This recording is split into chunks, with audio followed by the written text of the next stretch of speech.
오늘은 사도행전 11장 26절 한 절을 읽었지만 앞뒤 문맥을 따라서 살펴본 다음에 팬데믹 이후에 세상을 향해 우리가 어떻게 손을 내밀까에 대해서 여러 가지 전략을 말하기 이전에 결국은 초대교회의 원리를 몇 가지 살펴봄으로써 거기에서 우리는 그 해답을 만나는 시간을 함께 갖도록 하겠습니다.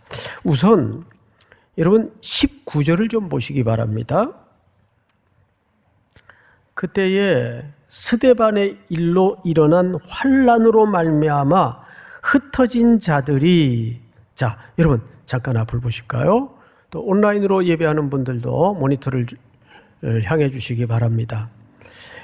하나님의 일하시는 방식은 우리가 생각하는 방법과는 사뭇 달라요. 처음에 오순절 마가의 다락방에 성령의 강림을 통해서 이 땅에 교회가 태동이 됐어요. 그리스도가 머리가 되시고 친히 사도들을 통해서 하나님이 설립하신 최초의 이 땅의 교회예요. 그런데 이들은 예루살렘과 유대에만 머물러 있었어요. 근데 예수님은 승천하실 때 분명히 무슨 부탁을 하고 떠나셨죠? 너희는 성령이 임하시면 권능을 받고 예루살렘과 유대와 사마리아와 땅 끝까지 이르러 내 증인이 되라고 했거든요. 근데 그들은 지경과 민족주의를 뛰어넘지 못하고 있었어요.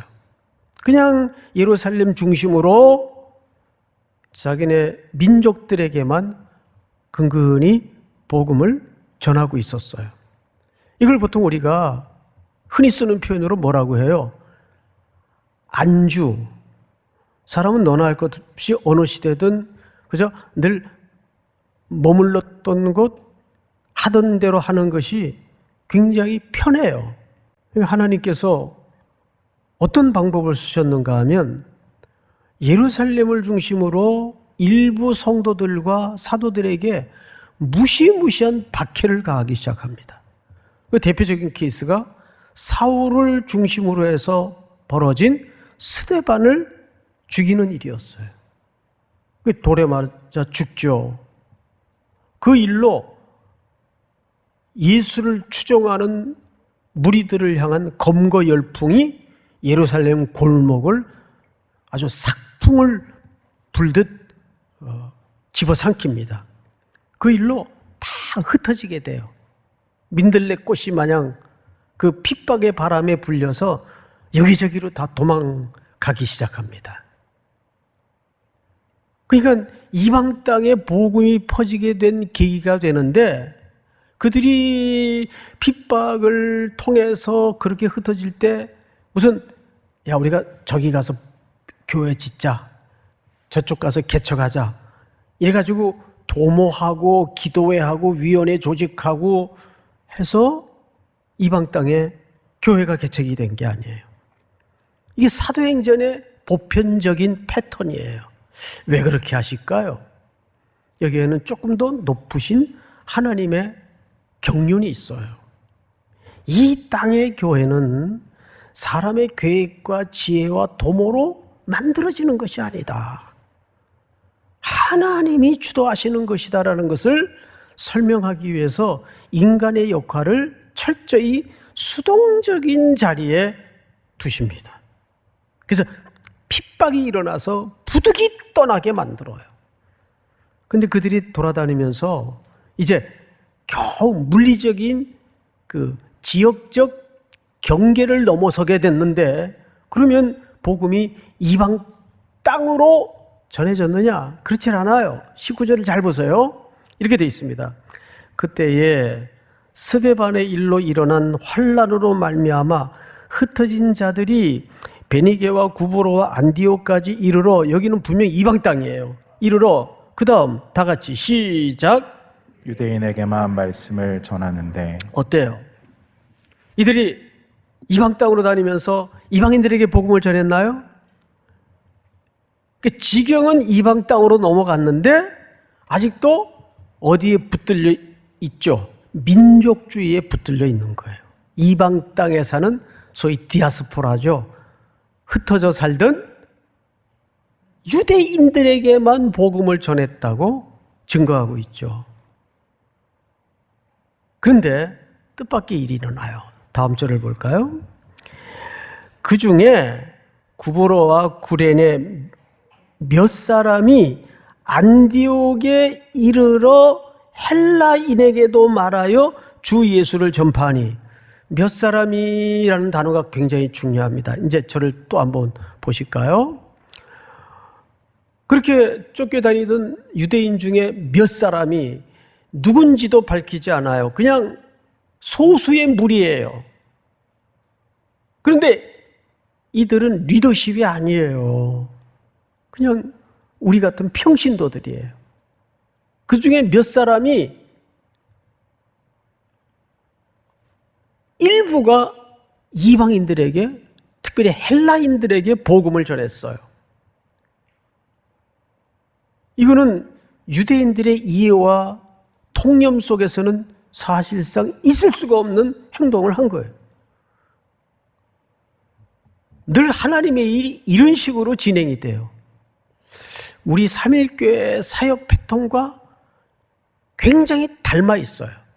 여러분, 우리 삼일교회에서 진행되고 있는 그 많은 사역들이 있는데 그게 전부 교회가 계획을 짜서 주도해서 만들어진 사역들이 아닙니다. 다 청년들이, 성도들이 이거 해야 되지 않겠습니까? 이거 저희들이 그냥 스스로 쭉 해오고 있었는데요. 이제는 교회가 이 일을 좀 서포트 해줘야 되겠습니다. 서울역 사역이라든지 전부 그렇게 시작이 된 거예요. 노숙인 사역이라든지 전부 그렇게 시작이 된 거예요. 그러니까 초대교회의 이 복음이 흘러가는 패턴과 우리 삼일교회가 이렇게 조금씩 확대되고 만들어진 사역이 놀랍게도 패턴이 비슷해요. 이게 성경적이에요, 사실은. 자, 그런데 성경을 조금 더 보십시다. 20절. 그 중에 구브로와 구레네 몇 사람이 안디옥에 이르러 헬라인에게도 말하여 주 예수를 전파하니, 21절 다 같이 시작. 주의 손이 그들과 함께 하심에 수많은 사람들이 믿고 주께 돌아오더라. 예. 이전까지는 유대인들의 그 사고 속에는 이방인들은 개돼지 취급했고 그들은 하나님의 택한 백성일 수가 없다. 혈통적으로 자기들만이 하나님의 백성이라고 생각을 했는데 주의 손이 함께하는 걸 보게 되고 예수 그리스도를 구주로 고백하여 믿는 자들이 엄청나게 폭발적으로 늘어나기 시작해요. 이걸 사람이 자기적으로 어떻게 할 수 있는 일이겠습니까? 이 소문이 어디까지 들렸는가 하면 예루살렘 본교회까지 들린 거예요. 뭐라고? 이방인들이 예수를 믿었다고? 그 참 믿겨지지 않는 이 소문이네. 해서 사람을 보내요. 누구를 보내는가 한번 보십시다. 22절. 예루살렘 교회가 이 사람들의 소문을 듣고 바나바를 안디옥까지 보내요. 이 바나바는 유명한 사람이죠. 성령이 충만하고 지혜가 많고 착한 사람이에요.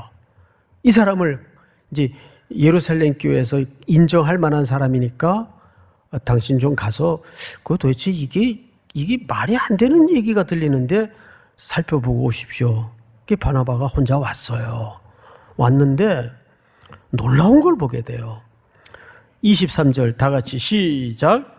그가 이르러 하나님의 은혜를 보고 기뻐하여 모든 사람에게 굳건한 마음으로 주와 함께 머물러 있으라 권하니. 와서 보니까 말로 듣던 현장보다 더 놀라운 기적이 지금 이방 땅에서 안디옥을 중심으로 일어나고 있는 거예요.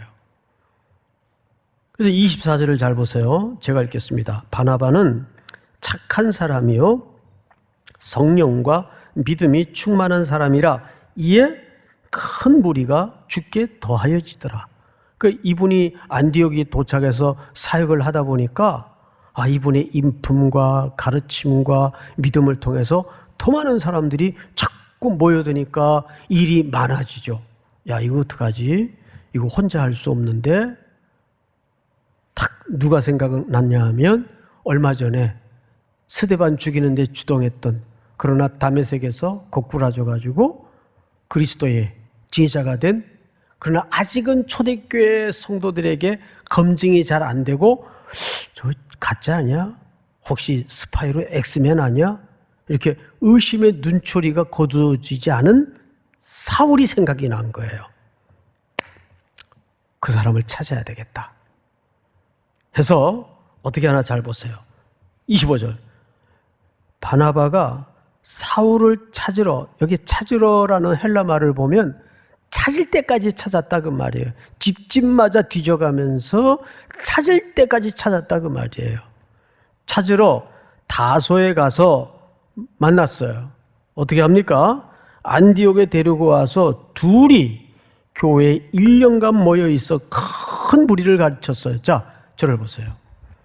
이제 혼자 사역을 하다가 든든한 사람들은 아직 인정하지 않지만 바나바는 이 사람을 인정해요. 믿어요. 둘이 열심히 큰 무리를 가르쳤다고 돼 있어요. 그런데 무리가 뭐가 됐나 잘 보세요. 26절. 큰 무리를 가르쳤고 제자들이, 자, 앞을 볼까요? 그 무리가 지금 뭐가 돼 있어요? 제자들이 돼 있어요. 무리가 제자들이 돼 있어요. 그리고 그 제자들이 안디옥에서 비로소라는 말은 최초로, 처음으로 그 뜻입니다. 처음으로 그리스도인이라 일컬음을 받게 되었더라. 그러니까 이 그리스도인이라는 말은 자체적으로 만든 이름입니까? 일반 사람들이 붙여준 별명입니까? 그렇죠. 일반 사람들이 붙여준 별명이에요. 근데 이것이 긍정적인 뉘앙스만 있는 건 아니에요. 여기 그리스도인이라는 말은 어떤 부정적이든 긍정적이든 그 유명한 사람을 추종하는 집단 정도로 이해를 하면 객관적인 해석이에요. 그러니까 그들이 스스로도 모르게 어떻게 된 거죠? 구별이 된 거예요. 어디에서? 안디옥이라는 곳에서 스스로 뭐가 됐다고 돼 있죠? 지금 제가 구별이 됐다고요. 이것이 굉장히 중요한 겁니다. 이제 이렇게 강조하는 이유를 곧 말씀을 드릴게요. 우리가 세상을 향해 손을 내밀기 위해서는 먼저 구별되고 거룩해져야 됩니다. 뭘로? 하나님의 말씀으로, 기도로. 그러니까 세상 사람들 눈에도 볼 때 저 예수쟁이들, 저 별종들, 이상한 사람들, 이건 어쨌든 간에 우리가 그들로부터 어떻게 됐다는 얘기일까요? 구별됐다는 얘기예요. 이거를 뭐라고도 표현을 하는가 하면 티모시 켈러가 이런 표현을 써요. 선교적 거룩함.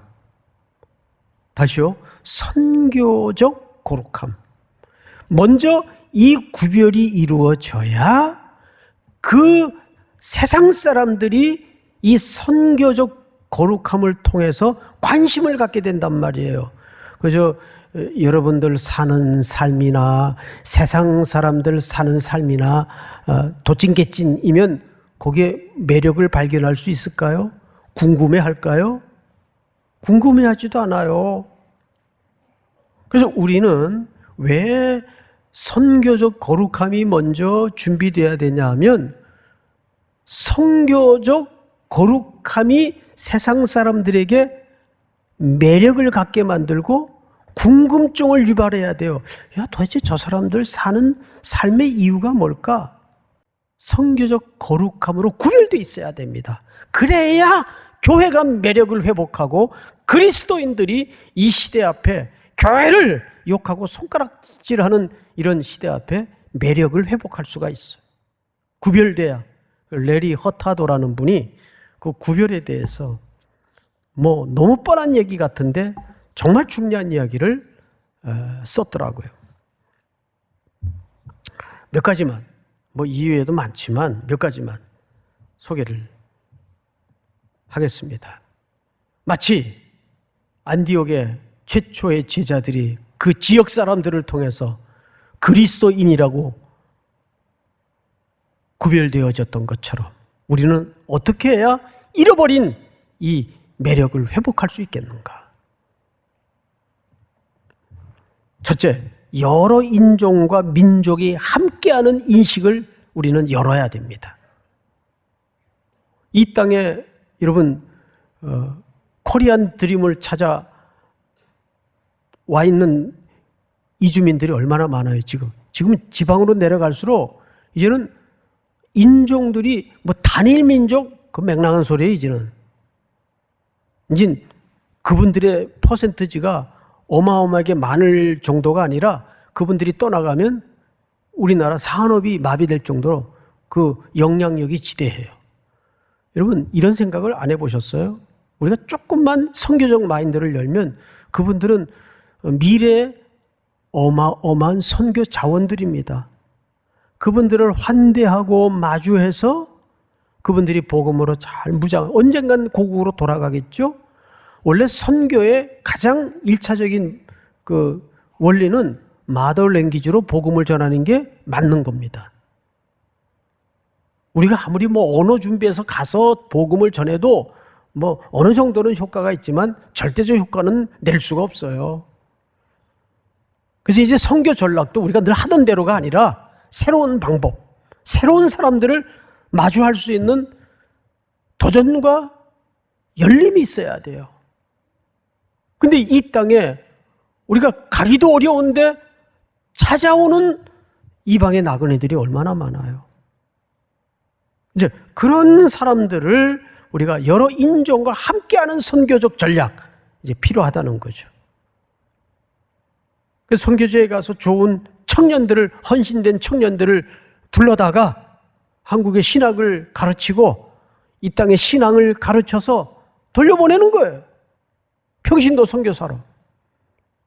그래서 그들의 언어로 그들이 복음을 듣도록 그리고 복음을 전하도록 하는 거죠. 두 번째는 가난한 자와 소외된 자를 돌봄. 이거는 이 땅에 교회가 존재하는 날까지 우리가 멈추지 말아야 될 순종의 영역입니다. 3.1교회가 어느 교회보다도 이 부분은 특별히 특심을 내서 잘하고 있지만 아직도 이 땅에는 우리가 돌아봐야 될, 그래서 이제 거의 복지재단이 다 이제 마무리되어 갑니다. 그래서 이 땅에 그들끼리만의 리그에 도취돼서 유람선이 되어버린 한국교회는 다시 모든 내부 구조를 뜯어고쳐서 전투함으로 만들어야 돼요. 수송선으로 만들어야 되고. 그리고 세 번째는 용서하는 공동체. 원수를 갚지 말 것. 이것이 세상과 구별할 수 있는 유일한 잣대입니다. 그들 사는 삶의 스타일이나 패턴이나 우리가 사는 삶의 스타일이나 패턴이나 달라야 궁금해하고 매력을 느끼지, 똑같다면 우리가 갖고 있는 어떤 내용에 대해서 그들이 호기심이나 매력을, 궁금함을 가질 수가 없죠. 도찐개찐인데 뭔 궁금해하겠어요. 똑같은데. 더한데 어떤 때는 그런 소리 듣잖아요. 자존심이 상하잖아요. 그리고 네 번째는 낙태. 생명이잖아요. 참 불편하고 거북스러운 주제이지만 제가 그래서 축도할 때마다 꼭 빼놓지 않고 하는 축조의 마지막 끝말이 뭐예요? 복중의 생명까지. 제가 그 축도를 하는 데에는 사연이 있어요. 한 번은 어느 자매가 울면서 왔어요. 왜 그래요? 목사님, 나 이혼할래요. 아니, 지금 애기 노트가고 애기가 있었어요, 배에. 애기 노트가고. 그래서 막 남편 욕을 하는 거예요. 이 시앙놈의 새끼가 막 그러면서. 내가 그랬다는 게 아니고 바람을 폈다고. 그건 그거고 지금 안 된다고. 기도하자고. 그래서 겨우 달랬어요. 안 된다고. 절대 안 된다고. 그래서 주일날 이제 오나 궁금했는데 얼굴이 뚱뚱 부어가지고 왔어요. 아유, 다행이다. 왔구나. 그래서 그때부터 축도할 때마다 복중의 생명까지 영원히 함께 있을지어다. 그걸 내가 빼놓을 수가 없더라고요. 혹시 이상한 생각을 가질까 봐. 둘째가 태어났어요. 드디어. 남편도 돌아오고 가정이 회복이 된 거예요. 이거 꾸민 얘기가 아니에요. 예? 그 아기의 탄생과 함께 가정이 온전히 회복이 됐어요. 마지막 더 거북한 얘기를 좀 할게요. 이 얘기는 우리 그리스도인이 세상과 달라야 돼요. 관계는 결혼 후에 하는 겁니다. 믿습니까? 요즘 재미없는 주제죠? 이건 재미의 문제가 아니에요. 어느 설교자도 이 주제를 꺼내기에는 불편하고 시대에 안 맞는 꼰대 같은 설교예요. 괜찮아요.